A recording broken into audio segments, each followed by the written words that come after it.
আমরা ভীষণভাবে বিভিন্ন স্টেট থেকে খবর নেওয়ার চেষ্টা করেছি। দেখেন, এই সরকারের হাজারটা দোষ ত্রুটি থাকা সত্ত্বেও এইটা কিন্তু হাসিনার সরকার না, এইটা ভারতের সেবাদাস সরকার না, এইটা কিন্তু এখন আর্মি আর ডিজিএফ এর আয়নাঘরের রাষ্ট্র না। এই রাষ্ট্রটা এখন যেমনিভাবে হোক জনতার রাষ্ট্র। এই যে সবাই বলছে, দেখেন যেটা হয়েছে ওইখানে কি ম্যাসাকারটা ঘটেছে, অনেকেই অনেককে দেখেছে অ্যাম্বুলেন্স বের হয়ে যেতে, কিন্তু ওইখানের মানুষ মেন্টালি এত শক ছিল, গুনে গুনে লাশ বের করার মতো কোনো অবস্থা কারো ছিল না। এটা তো বাস্তবতা। আর্মি পর্যন্ত হিমশিম খেয়েছে। আর্মির 101টা সমালোচনা আছে, তবুও তো আমরা এই জায়গাটা প্রশংসা করতে চাই যে আর্মি, ইভেন আর্মিদের ট্রেনিং ভালো, তারা পর্যন্ত ক্লান্ত হয়ে দেখছে মাঠে শুয়ে পড়েছে আর পারতেছে না। দেখেন, আর্মির 101টা সমালোচনা আমরা করব, কিন্তু যেই আর্মি গত 11টা মাস ধরে ক্যান্টনমেন্ট থেকে বের হয়ে শুধু আইনশৃঙ্খলা বাহিনীর জন্য যেই সোলজার আমার ভাইয়েরা জান প্রাণ দিয়ে চেষ্টা করতেছে, তাদের মুখের দিকে আমরা তাদের প্রশংসা করতে হবে। প্রথমত কথা হইল, এখানে লাশ গুম কী করে হওয়া সম্ভব? দেখেন, এইটা কিন্তু কাউরে রাস্তা থেকে গুম করে ফেলে নাই। এইখানে স্কুলে এই ক্লাসে ঠিক কতজন শিক্ষার্থী ক্লাস করতেছিল এর ডেটা কিন্তু পুরো স্কুল কর্তৃপক্ষের কাছেও আছে, প্রত্যেক বাবা মায়ের কাছেও আছে। কারণ কোন বাবা মা তার সন্তানরা স্কুলে পাঠাইছে সেই বাবা মা তো জানে, গার্ডিয়ানরা সামনে অপেক্ষা করতেছে। নাম্বার 1। নাম্বার 2 হইল, এইখান থেকে যে লাশগুলো পাওয়া গেছে এখন পর্যন্ত আমরা মনে হয় 30 জন, 29 জন অফিসিয়ালি ঘোষণা করা হয়েছে। আরও 6টা লাশ ডিএনএ স্যাম্পলিংয়ের জন্য সিআইডিতে যোগাযোগ করতে রাখা হয়েছে, ভালো করে বোঝা যাচ্ছে না।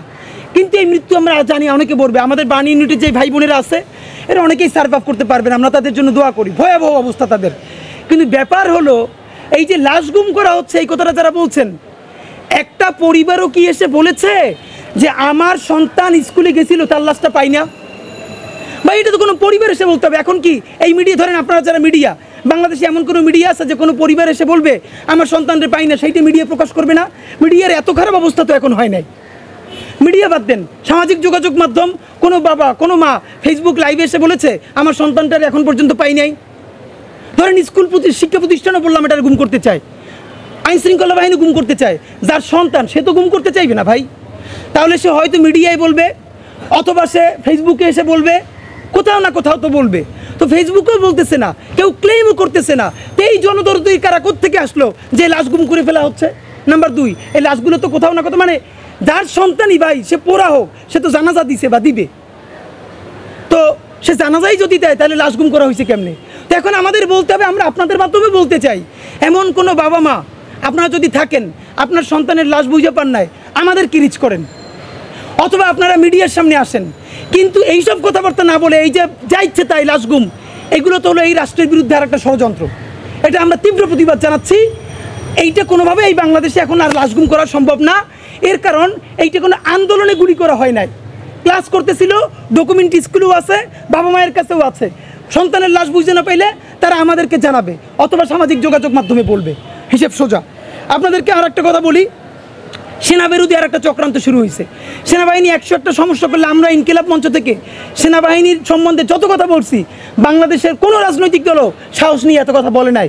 কিন্তু একটা গ্রুপ সুযোগ পাইলেই কথা নাই বার্তা নাই, বিচার নাই আচার নাই, তার আগে কতক্ষণ বলবে পাহাড় থেকে সেনাঘাঁটি সরাও, কতক্ষণ বলবে ঢাকা থেকে সেনাঘাঁটি সরাও, মানে হইলো সারা দেশ থেকে সব সেনাবাহিনী ঘাঁটি সরাই দাও আর ভারত হয় সেইটারে দখল করুক। এটি হলো মনের বাসনা। পাহাড়েও সেনা থাকতে পারবে না, সমতলও থাকতে পারবে না, থাকবে খালি ওরা আর থাকবে ভারত। এটা কি ভাই? গঠনমূলক সমালোচনা করেন, কোন জায়গায় ইস্যু সেইটা অ্যাড্রেস করেন। মন চাইলে সেনাবাহিনীর উস্কাই দিলে, শত কথার মধ্যে একটা কথা বলি আপনাদেরকে, এই দেশের সেনাবাহিনী দুর্বল হয়ে গেলে লাভ কার বলেন তো?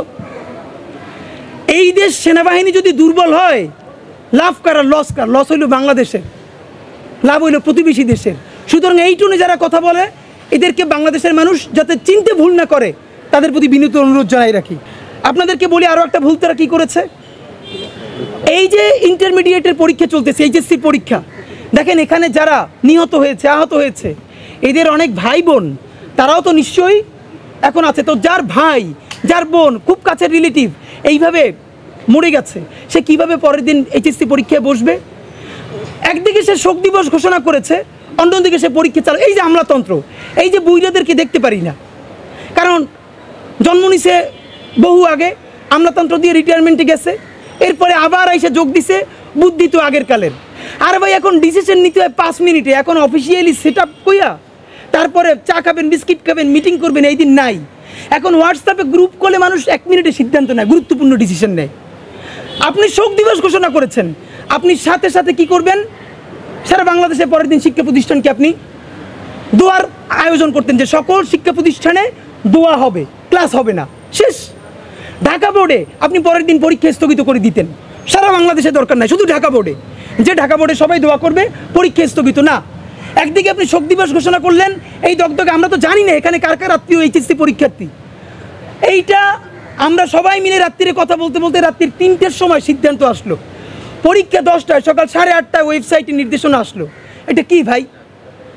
এইটার কারণেই তো পরবর্তী দিন দেখেন ছাত্রলীগ, গুন্ডালীগগুলো গাজীপুর থেকে আরও বিভিন্ন জেলা থেকে লোকগুলো পাঠাইয়া আমাদের মাইলস্টোনের শিক্ষার্থীরা যখন শান্তিপূর্ণ আন্দোলন করতেছে সেইখানে সেগুলো ঢুইকা তারা কোথার মধ্যে কি বলে আমরা হাসিনারে ফিরিয়ে আনবো। কত বড় বদমাইশ দেখেন। গালাগালি অনেকবার তওবা করি, করবো না, ছাইড়ে দিতে চাই। নিজেরও ছেলে হইছে, এখন তো একটা বয়স আসছে, গালাগালির তো একটা পর্যায়ে আছে, কিন্তু গালি তো না দিলেও এখন গুণে হয়, এমন পর্যায়ে আসছে। মানুষ গেছে ময়ূর গেছে ঘর পড়ার মধ্যে আলু পোড়া দিতে, বলে হাসিনারে ফিরিয়ে আনবে। হাসিনা তোর জায়গা মতো ঢুকিয়ে দেওয়া দরকার ছিল সাথে সাথে। আমরা নিজেরা শিক্ষা সচিবের পদত্যাগ চাইছি, পদত্যাগ করানো হয়েছে, সবাই মিলে সচিবালয়ের মধ্যে ঢুকছে। কিরে ভাই, আর এই সরকার ভালো হয়েছে, মব করে না, এখন তো নিজেরাই সবচেয়ে বড় মবের শিকার। শিক্ষা মন্ত্রণালয় সেখানে গিয়া পিটিপিটি করতেছে। 6 দফা মাইলস্টোনের শিক্ষার্থীরা দিছে, সরকার 6 দফায় মেনে নিছে। দেখেন জনতার রাষ্ট্র যে একটু একটু প্রতিষ্ঠিত হয়েছে তার প্রমাণ হইলো অনেকে জিনিসটা ধরে নাই। 2 জন উপদেষ্টা, শিক্ষা উপদেষ্টা, আইন উপদেষ্টা মাইলস্টোনে গেলেন, 9 ঘন্টা অবরুদ্ধ করে রাখা হয়েছে। আমি তো মনে করি এটা জনতার বিজয়। দেখেন রাষ্ট্রের হাতে এতটুকুন ক্ষমতা আছে, চাইলে ওখানে পিটাপিটি করে তাদেরকে বের করে নিয়ে আসতে পারতো, এটা তো সরকারের এই ক্ষমতা ছিল। কিন্তু এই যে সেইটা না করে 9 ঘন্টা তারা অবরুদ্ধ থাকলেন জনতার কাছে, এই যে ক্ষমতাসীনরা জনতার কাছে ছোট হয়ে থাকা, এইটাই জনতার রাষ্ট্র। এই রাষ্ট্রই আমরা বানাইতে চাই। আমরা বিএনপিরে বলতে চাই, আপনারাও যদি এরকম ভুল করেন, জনতা আপনাদেরকে আটকাবে, তখন ছাত্রদল, যুবদল পাঠাইয়া বা জামাতের কেউ আটকা পড়লে শিবির বা জামাতরে পাঠাইয়া পিটাপিটি করে মুক্তি পাওয়া যাবে না। বুঝাইতে হবে, হাত পা ধরতে হবে, প্রয়োজনে একদিন অবরুদ্ধ থাকতে হবে, তারপর বেরিয়ে আসতে হবে। এটাই জনতার রাষ্ট্র, এই রাষ্ট্রটাই আমরা চাই। এবং আমরা সরকারকে ধন্যবাদ জানাইতে চাই যে তারা শত ঝুঁকি থাকা সত্ত্বেও মাইলস্টোনে গেছেন এবং অবরুদ্ধ থেকেছেন। এটা তো একটা, আমরা তাদের প্রশংসা করছি।